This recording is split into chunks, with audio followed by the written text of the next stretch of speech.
We're a little crazy. We're crazy.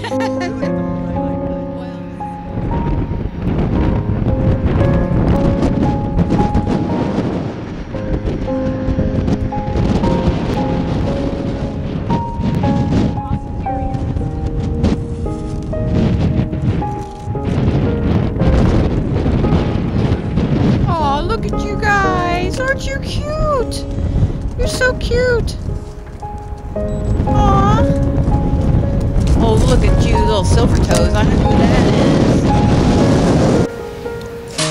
is. You doing okay? Huh? You doing okay? Oh, my goodness sakes. You little silver toes.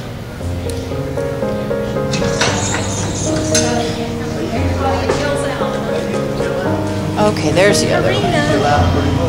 Little Karina. Somebody's table right there. Yeah.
closed due to health of the owners and the pressure being put on them in light of the new bill that was passed in Missouri, the Proposition B.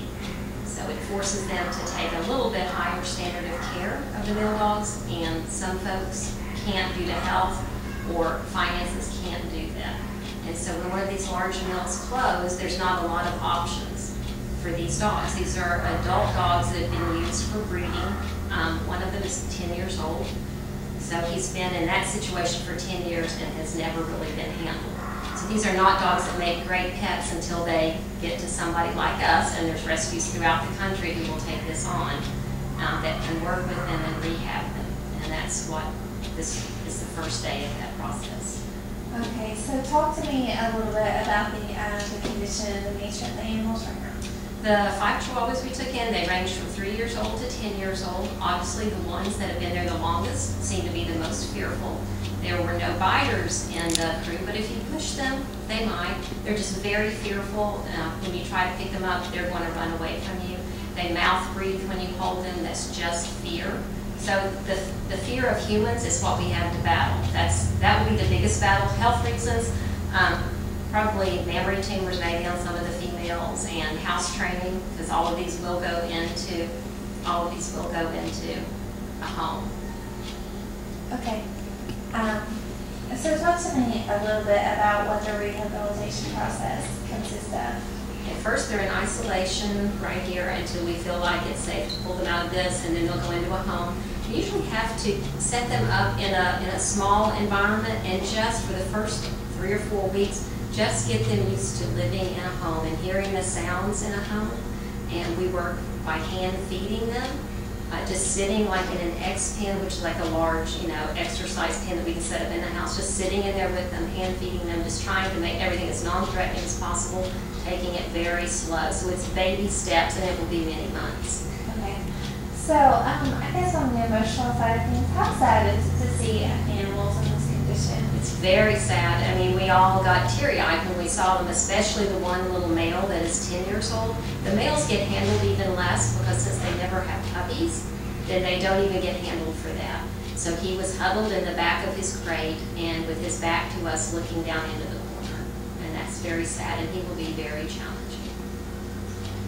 So do you think this is a great step for a law to be passed, a bill to be passed like this for animal health? Oh, absolutely, because we hopefully are going to come to the point that rescue groups are not going to be necessary, because we're not going to have these large commercial breeding facilities where it's okay for dogs to never be handled, so that they come out where they can't come out and go with a family, where they have to come to somebody like us to work on rehabbing them. It's not fair. Their whole life has been just a pen, and they've been used for breeding, and that is the only purpose they've served so far.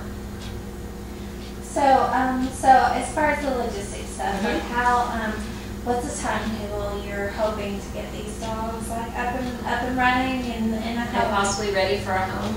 I would think a minimum of 3 months, and then even then the homes will have to be somebody that's very dog savvy, somebody that's probably home during the day, somebody that has a fenced yard. These dogs are extreme flight risks. If they get away from you, they don't come back to you. They don't come looking for another human. They would just run and they would hide.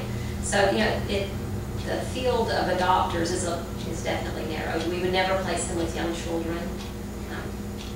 It's really, you narrow down that field. And there's so many Chihuahuas right now. Chihuahuas are some of the most euthanized dogs in shelters right now. There's a glut of Chihuahuas, and it's not just here, it's throughout the country. So we have about 12 to 15 Chihuahuas right now in rescue before we brought these in that are really ready to be adopted. So if people want to know how could they help, come to us and adopt one that's ready to go, so we want to have experienced foster